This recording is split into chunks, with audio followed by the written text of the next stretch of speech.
You ever have one of those ideas in your head and you're just really fired up to make it?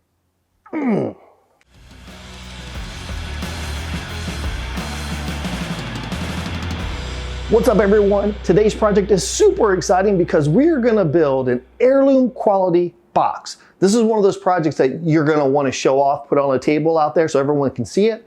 Yeah, that's what we're gonna do.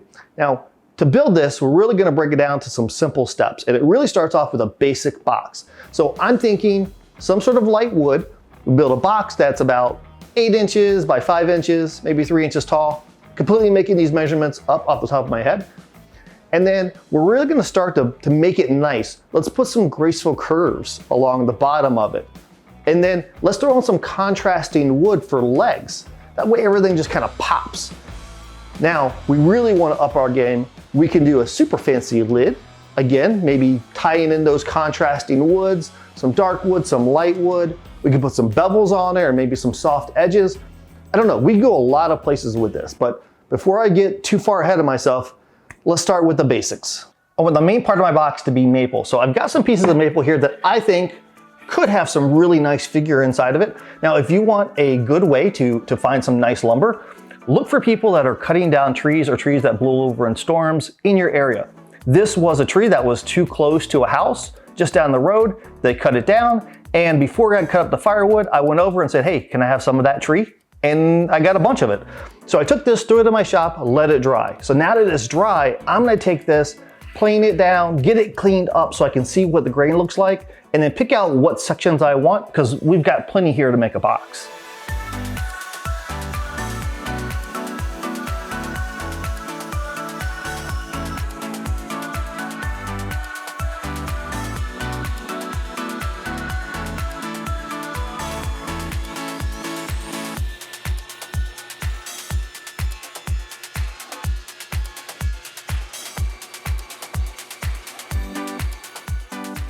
I'm happy to say that after milling up that slab, the figure in this maple looks amazing. So now I can actually take these and make the sides for the box. I'm gonna take it over to the table saw. I'm gonna cut about 3-inch wide pieces out of this, and I should be able to get a long side and a short side out of each one of these boards.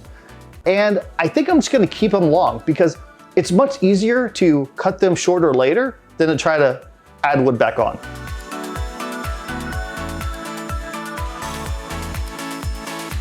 I want my box to have a graceful curve along that bottom edge. So I opened up Inkscape, I drew a rectangle that will be the size of the box sides, and then took the bottom edge and drew the curve that I wanted. I didn't measure it, I'm just going aesthetics here, so it doesn't really matter what the measurements are, it's just what looks good to the eye. So I printed that out. Now I have a couple templates here that I can use some spray adhesive and glue onto my work pieces, and I can cut these things out. Now, I used Inkscape to draw my pictures. It's a free vector software. Anybody can download it. I've been using it for years, love it. So anytime you see me making patterns or templates, usually I made them in Inkscape. So here's what I'm gonna do. I'm gonna take this, trim off the extra with an X-Acto knife, and I am going to stick it onto my workpiece wherever I want it. So I'm gonna look at the grain and figure out the best location for that. Then I'm gonna take both my pieces and stick them together. So I'm gonna use some double-sided tape. You could also use some blue tape with some CA glue in between, some super glue in between to glue these pieces together. Then once I have them together, now I can take this to the scroll saw or the bandsaw. I can cut my profile out, do all my sanding, all my sculpting, break them apart, and now I have 2 pieces that are identical.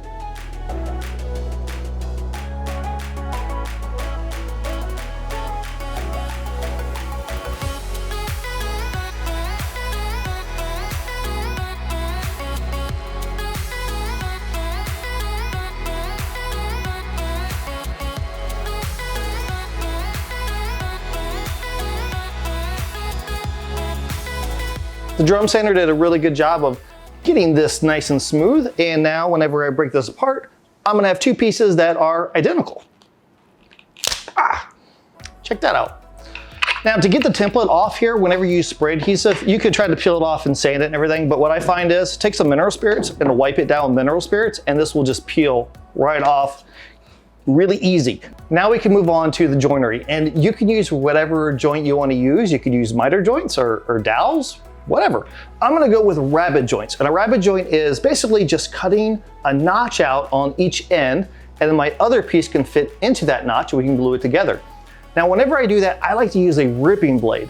Now, if you take a typical crosscut blade, like a lot of us have for our tools, and you cut a board with it, what you'll notice is it leaves sort of a triangle-shaped notch.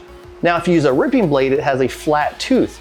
So whenever you cut a notch with that, you get a really squared off, nice, clean, smooth groove. So that's what I use usually whenever I'm cutting rabbets or really any sort of grooves or notches.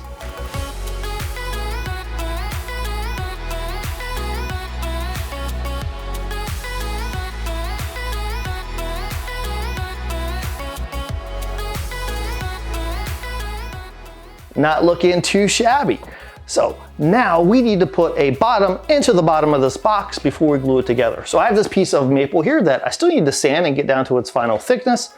And I'm gonna cut a groove on the inside face of all of our pieces, put it all together, let it dry.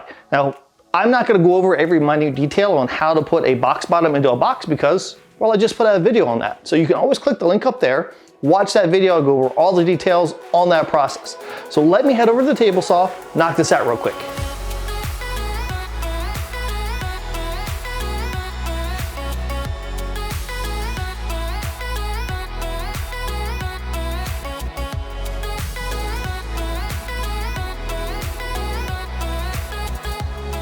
New day in the shop, and I took this out of the clamps, got it sanded up. I sanded it to 180 grit, but I'm still probably gonna go back and do some final hand sanding here and there after this whole thing's over with.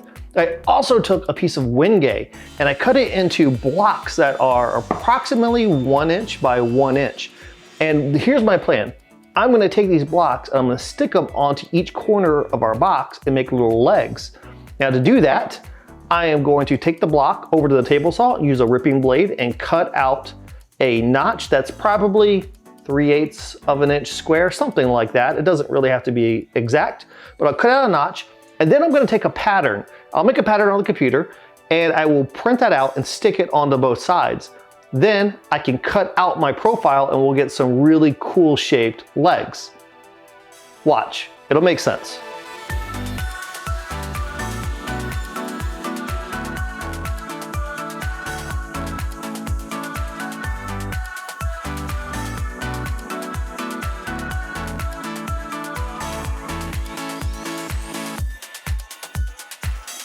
I printed out my pattern and I stuck it using some spray glue onto both my pieces. So you can see that I have my pattern, and then I had to flip it over and do a reverse version of that over here. And then I took some packing tape and taped it down just to keep the pattern from fraying up as I'm cutting it.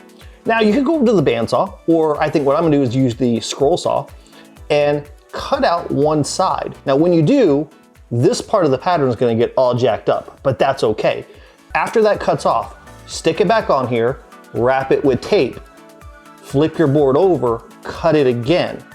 Then when you remove both pieces, you're gonna have this really cool 3D sculpting effect.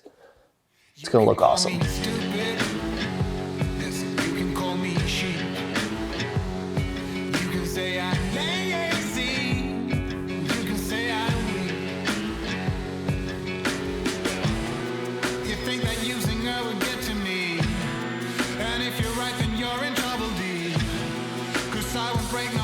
We have the legs that we put the template on, and we cut both sides, and when you remove those, you get this sweet looking profile.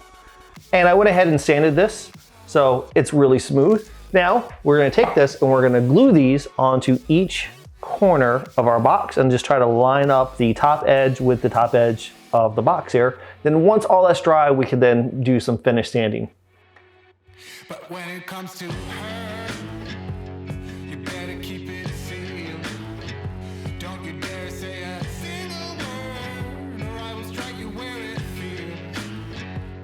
I really like this Wingay with the figured maple. I think it's a nice combination. So now I need to sand the top of this to get it nice and flat. And this is my go-to method. I take a piece of plywood or MDF or something flat, and I will stick some sandpaper to it. So you can get some adhesive back sandpaper and stick it on there, or you could just use some spray adhesive and stick regular sheets of sandpaper.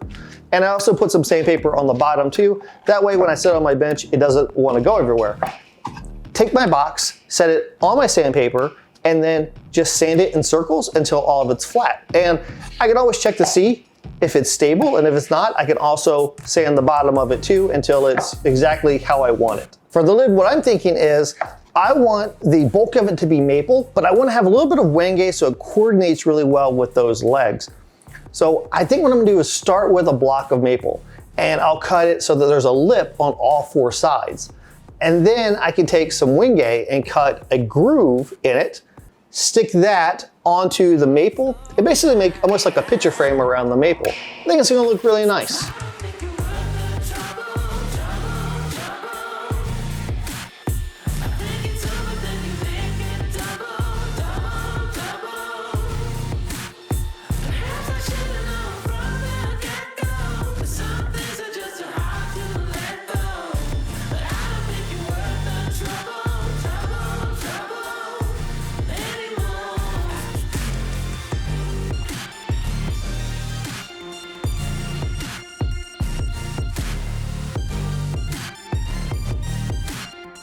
I love the way the lid looks. I think it's just a perfect complement to the rest of the box. Before we move on to the next stage, let's talk a little bit about wood movement, because I did something with this that you typically wouldn't see with bigger projects, and that is I wrapped a solid wood panel with wood.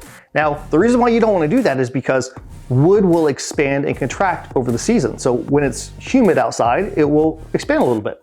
Whenever it's drier outside, it'll contract a little bit. So if you wrap it with wood, you risk the outside perimeter breaking if the wood expands. Now, I did it in this case because we're dealing with super small pieces. They're narrow, they're thin. The amount of wood movement, if there's any at all, is going to be super microscopic. I'm not going to have an issue with it. I would never do this with something big like a tabletop. That's just a recipe for disaster. So now, what I'm thinking is this needs some sort of profiling. Maybe like a chamfer along the edge here. So let me try to do that and see how that looks. And also, I think I want to really soften up the edge of the maple here, just give it more like a pillowy effect. I think it'll look good.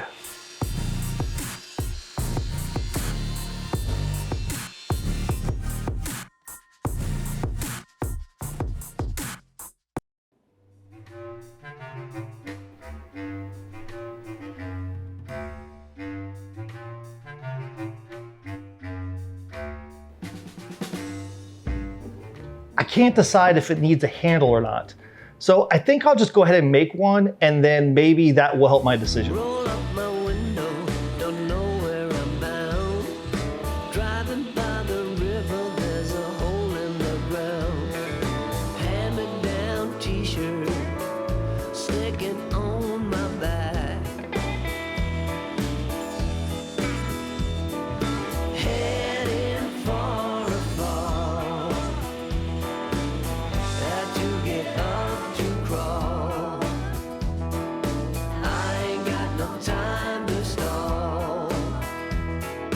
On my way to nowhere, I'm not afraid at all.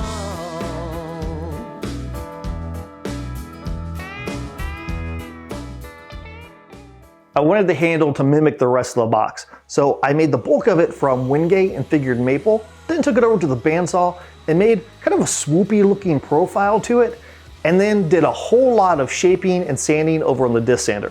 I think it looks really nice. Handle, no handle, you know what? I don't think you can go wrong either way. I'm gonna go with the handle, but you know what?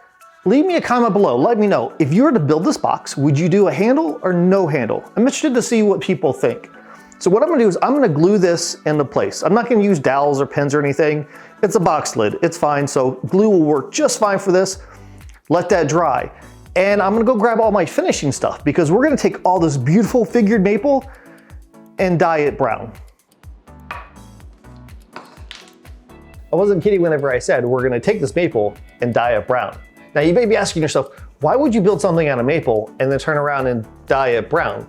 Well, that's because what we're gonna do is pop the grain. Now, if you've never heard that expression, basically it just means to make the grain really come to life and stand out. Now, when you have figured wood like this, the reason why it's figured is because the grain is in all kinds of crazy directions. That means if we take something like a dye and apply it, it's gonna soak up in an inconsistent manner. We can then turn around and sand all that dye off. And then some of it's gonna stay in the wood. When we apply finish, that's what's really gonna come to life. So you could take this, apply finish to it, and it would look absolutely beautiful. You could take some dye and apply dye to it, then apply finish, and it's just gonna give it a little bit more contrast. You don't have to use brown, you could use any color you wanna use. I'm going to use this medium brown. It's a water-based dye. So I'm not using like an oil-based stain. I'm using something that's water-based. So what I'm gonna do is I'm gonna dilute it with a little bit of water because I don't want it super dark brown. I just need a little bit of color, give it that contrast. I am gonna completely make up this ratio. So I know somebody's gonna ask me, hey, how'd you mix that? A little bit and then a little bit more. Honestly, I'm gonna grab like, I don't know, half a teaspoon and throw a couple of these into a cup of water. And then I'll take just a little bit of a scoop of the dye and mix it together. A little baby scoop.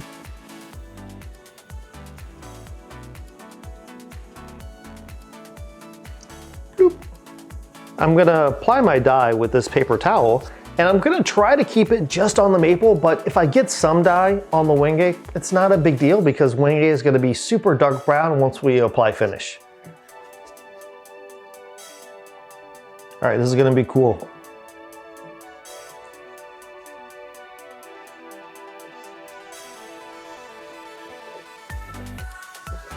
You can already see some of this figure is coming to life. It's gonna look even better once we apply finish.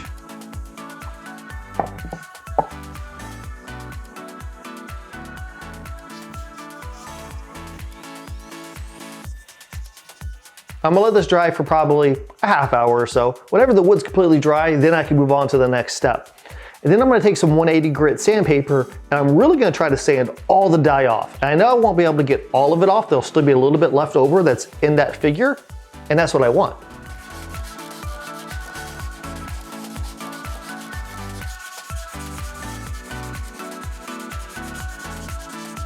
Finally, the moment of truth, I get to apply finish. I'm gonna apply a wiping varnish. So I've got some Armor Seal here that I really like using. Poured some in a Dixie cup, and I got a paper towel. So I will apply thin coats to everything, let it dry 4 to 6 hours, and then sand it down. I usually use 600 grit sandpaper, sand it, reapply coats. I'll do this 3, 4 times. I don't know, we'll see after the third coat if it needs another one.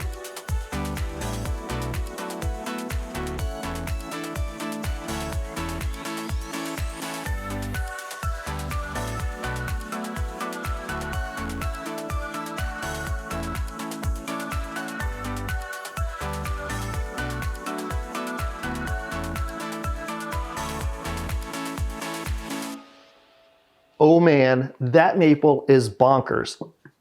This is definitely an heirloom quality item if I've ever seen one. You could put this on a table or maybe give it to a loved one. It's a beautiful piece. Now, what I really like about this is it's completely customizable. So instead of having the legs flare out like we did, you could always go straight legs or maybe pillow them. You could completely change the style of this handle, do a long handle, a knob, maybe no handle at all. These little tweaks that you make will completely change the way this item looks. So hopefully this video gave you a little bit of inspiration to making your own box, but also that it showed that you can take something that looks fairly complex from the surface, break it down to a series of small steps. Next thing you know, you have something that you're proud of. If you like this video, please subscribe to the channel so you are up to date on the latest video that gets published here. And until we meet again, get in your shop and build something awesome. Like this.